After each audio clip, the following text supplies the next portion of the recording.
তেতিয়াও কথাটো বেয়া হয়। সেইকাৰণে নৱেম্বৰাই এৰি থৈ যোৱা কেইটামান কথা মাত্ৰ মই কম। প্ৰথমতেই উদ্যোক্তাসকলক ধন্যবাদ জনাইছোঁ। তেখেতসকলৰ এটা পবিত্ৰ অংগ বস্ত্ৰ জেং, এইটো তেওঁলোকৰ পবিত্ৰ সৎফল বা তংলতিৰ প্ৰতীক এটা জেং আৰু এখন বৰচেং, গামোচাক চুতীয়াসকলে কয় বৰচেং। এই দুপদ সম্পদেৰে আমাক অভিবাদন জনোৱাৰ কাৰণে ধন্যবাদ জনাইছোঁ। অৱশ্যে গামোচাখনক তেওঁলোকে বিহুৱান বুলিও কয়। অতীজত ফাগুন চ'ত মাহ সোমোৱাৰ লগে লগে শিপিনীসকলে তাঁতশালত এখন বস্ত্ৰ ববলৈ আৰম্ভ কৰে আৰু লগে লগে কয় বাকীবিলাকে যে বিহুৰ আৰোহণ হ'ল, বিহুৰ আৰোহণ ঘটিল। তাৰমানে গামোচাখন বা তেওঁলোকে বৰচেংখন ববলৈ আৰম্ভ হোৱা মানে বিহুৰ আৰোহণ হ'ল। তাৰ বিহু আৰোহণৰ পৰাই আহিলে বিহুৱান। তাইসকলে গামোচালি আৰু নহ'লে ফাঁচি, এই আমাৰ দুটা সম্প্ৰদায়ৰ এটা পবিত্ৰ অংগ বস্ত্ৰ। এতিয়া আজি কাছমাৰীত এই অনুষ্ঠান অনুষ্ঠিত হৈছে। কাছমাৰীৰ পুৰণি নাম হ'ল কছাৰী পথাৰ। এই গোটেই অঞ্চলটো কছাৰীৰ অধীনত আছিল, কিন্তু তাৰ আগতে বৰাহী চুতীয়াৰ অধীনত আছিল।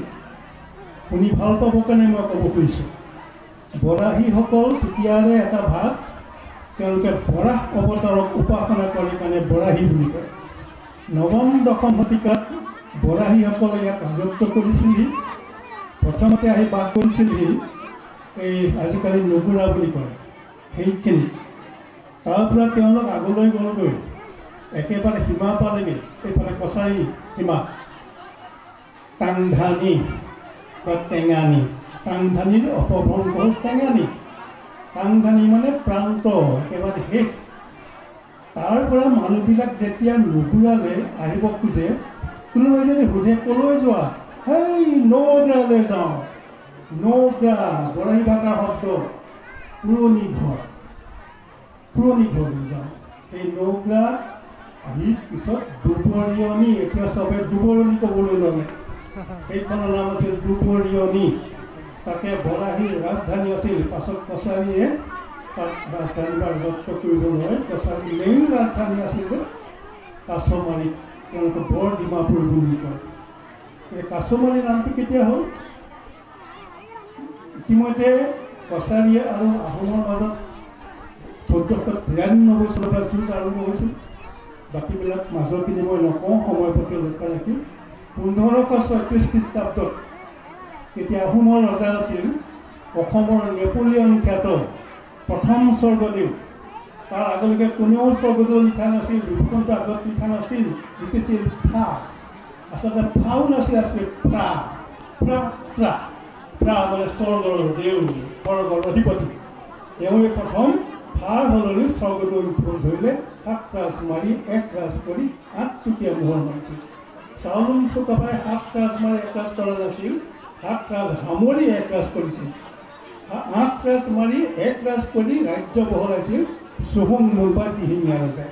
সেই চুহুংমুং চকলে তাৰ আগতখিনি নকওঁ, 1536 খ্ৰীষ্টাব্দত তেতিয়া কছাৰী ৰজা আছিল তেকচুং। তেওঁলোকৰ মেইন কেম্প আছিলে মক্ৰঙত। কছাৰী ৰজা তেকচুং আৰু চুহুংমুঙৰ মাজত তয়াময়া যুদ্ধ হ'ল। যুদ্ধত কছাৰী সতিল। ক'ত সতিল? সেই এটুকুৰা জেগাত, য'ত সতিল জেগাটুকুৰাৰ নাম হ'ল কছাৰী হতা। কছাৰী হতাই পিছত হ'লগৈ কছাৰী হাট। তাৰ পৰা কছাৰী আহি একেবাৰে ইয়াত ৰ'লি কাছমাৰী কছাৰী পথাৰত। তাতো বহু কছাৰীক আহোম সৈন্যই মাৰিলে, নাম হ'ল কছাৰী মৰা পথাৰ। তাৰপিছত হ'লগৈ কাছমাৰী। এই কাছমাৰী এটা ইতিহাস আছে। আজি ইয়াতে অনুষ্ঠিত হৈছে কাৰণে ঠাইখনৰ প্ৰতি কেইটামান কথা মাত্ৰ মই মন কৰিছোঁ। এতিয়া চুতীয়া নৱেম্বৰাই কৰিছে গোটেইখিনি। চুতীয়াকৈ দুটা সময়ত ৰাজত্ব কৰিছিল। তেওঁ যিখিনি কথা কৈছে পঢ়িয়ে কৈছে, ময়ো যিখিনি কথা ক'ম মই পঢ়ি পায়ে কৈছোঁ যে মই শেহতীয়াকৈ বহুত দিনৰ পৰাই মই চুতীয়াসকলৰ ওপৰত এখন গ্ৰন্থ লিখিছিলোঁ, বিভিন্ন আৰ্টিকল লিখিছিলোঁ। শেহতীয়াকৈ ইণ্টাৰনেটত খুচৰি পালোঁ যে 8ম খ্ৰীষ্টপূৰ্বত চীনৰ দক্ষিণ দিশত ঝাওৰং ৰজাই ঝাও ডাইনেষ্টিৰ চু নামৰ এখন ৰাজ্য পাতিছিল। চু ৰাজ্যখনৰ ধৰ্মটোৰ নাম আছিল তিয়া, আৰু চুৰ লগত তিয়া যোগ কৰি তেওঁলোকক কোৱা হ'ল চুতীয়া। আৰু সেই তিয়া ধৰ্মৰ মূল দেও আছিল তি বা তিয়েই। আৰু সেই শব্দটোৰ প্ৰতি মোক খুব আগ্ৰহ জন্মিল। ইয়াৰ কাৰণ এটা শব্দ আপোনালোকে বহুত আজিকালি তাৰ মানে ভুলকৈ প্ৰয়োগ কৰিবলৈ গৈছে, বাপুতি সাহোন বা বাপুতি সাহন বিহু বুলি ক'বলৈ গৈছে। এইটো বাপুতি নহয়, বাপুতি কোনো অৰ্থ নাই। কিছুমান ব্ৰাহ্মণ সম্প্ৰদায়ৰ লোকে পুতেকক বাপুতি বুলি মৰমতে পাতে। মই বহুত ঘাটিলো ক'তো সেইটো শব্দ নাপালোঁ, কিন্তু এটা শব্দ পালোঁ, চুতীয়া ভাষাৰ শব্দ বাপ্তি সাহন বা বাপ্তি সাহন। ইয়াৰ অৰ্থ কি? বাপ্তি তেতিয়া চালোঁ যে তেওঁলোকে চুতীয়াসকলে জ্যেষ্ঠসকলক সন্মান কৰোঁতে পিছফালে কি লগাই দিয়ে, ককাই দি দদাই দি মোমাই দি পেহা দি, আহোমে দেও লগাই দিয়ে, ককাই দিওঁ মোমাই দিওঁ দদাই দিওঁ পেহা দিওঁ, তাতে ওলাই গৈছে দুইটা জাতিৰ পৰিচয়টো। তেওঁলোকে কি লগাই দিয়ে, ককাই দি দদাই দি মোমাই দি, মাকক কৈছিল ইয়াই, বাপেকক কৈছিল বোপাই, ইয়াই বোপাইৰে অপভ্ৰম তাই বোপাই, ইয়াই পিছফালে কি লগাই দিয়ে, ইয়াতি ইয়াই কিবা হ'ল গায়তী। বোপাইৰে তেওঁলোকে বাপ বুলি কৈছিল, বাপৰ পিছফালে কি লগাই দিলে বাপ্তি। বাপ্তিসকলে দি থৈ গৈছিলে এটা হাহোন বা সাহন বা সম্পত্তি, সেইটো হ'ল বাপ্তি সাহোন বা বাপ্তি সাহন বিহু। এই শব্দটো ক'তো প্ৰয়োগ নহয়, বিহুৰ বাহিৰে বাপ্তি সাহন শব্দটো ক'তো প্ৰয়োগ নহয়। গতিকে তেতিয়া মই প্ৰমাণ পালোঁ যে এইটো তেওঁ হ'বই লাগিব কথা।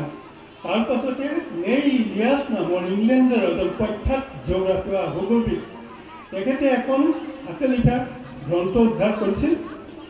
তাত উল্লেখ আছিল যে 6ষ্ঠ শতিকাৰ আৰম্ভণিতে সেই চু ৰাজ্যৰ পৰা এটা অংশ লোক প্ৰব্ৰজন কৰি আহি পেলাই চুৱান পালেই বিদৰ্ভ। তাত কিছুদিন থকাৰ পাছত আহিলে আমাৰ ব্ৰহ্মপুত্ৰ উপত্যকালৈ। তেওঁলোকে প্ৰথমখন চুতীয়া ৰাজ্য স্থাপন কৰিলে। প্ৰথমগৰাকী ৰজা আছিল অসম ভিন্ন। মই কেতিয়াবা ভাবোঁ যে অসম ভিন্নৰ পৰা অসম হৈছিল নেকি নামটো, কাৰণ মাজত আসাম হৈছিল, আকৌ অসম, 3বাৰ সলনি হৈছে আমাৰ ৰাজ্যখনৰ নাম। গতিকে সেই অসম ভিন্ন তেওঁ বহুত বছৰ ৰাজত্ব কৰাৰ পাছত লেক্ৰয়, শেষৰজন ৰজা লেক্ৰয়, তেওঁ ব্ৰহ্মদেশৰ সম্পূৰ্ণ ঠাই আহি পেলাই আক্ৰমণ কৰিলে। তেওঁ 4জন পুত্ৰ আছিলে, বুৰৰা, মাইপুৰ, কলাইপুৰ, কুকি।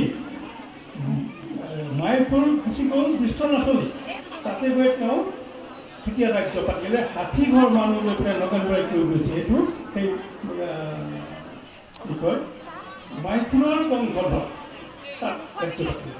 ঠিক বাকী বুৰৰা যুদ্ধৰ মৃত্যু হ'ল, উঠি তাতে থাকিল, নকওঁ দেৰি হ'ব কি হ'ল পিছত।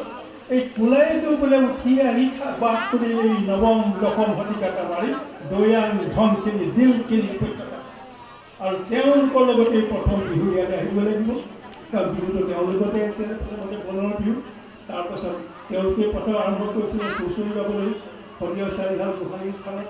তাৰপাছত ত্ৰয়োদশ শতিকাতে আহিলে আমাৰ টাই আহোমসকল, তেওঁলোকৰ লগতো আহিলে হাঁহ চাৰিজন গুৰু শ্ৰেণী নামৰ এটা উৎসৱ। মৰাণসকলৰ লগত আহিলে ৰাতি বিহু মৰা উৎসৱ। মটকসকলৰ লগত আহি পেলাই বিহুত পতা পাতি জলকীয়া ল'ৰাৰ অধীনত পতা বিহু উৎসৱ। এই গোটেইখিনিৰ সংমিশ্ৰণ জাতীয় উৎসৱ হ'ল। গতিকে এইটো কাৰো আমুকৰ পৰা হৈছে, তামুকৰ পৰা হৈছে, সেইটো ক'বলৈ অকণমান অসুবিধা। সকলোৰে সংমিশ্ৰণ, কিন্তু বসন্তকালী উৎসৱ বহুত মানুহ আছে। বসন্তকালী উৎসৱ পাতে, বড়োসকলে বৈশাগু পাতে, চাহ জনগোষ্ঠী চৰক পূজা পাতে, তাৰপিছত কাৰ্বিসকলে হলং বুলি পাতে। গোটেইবিলাকৰ বিহুটো ইয়াত আহি বসন্তকালী উৎসৱ। মই সেইখিনি তাতে সামৰিছোঁ। এতিয়া সাধনৰ ওচৰলৈ আহিছোঁ, কাৰণ সময়ত লক্ষ্য ৰাখিছোঁ। এতিয়া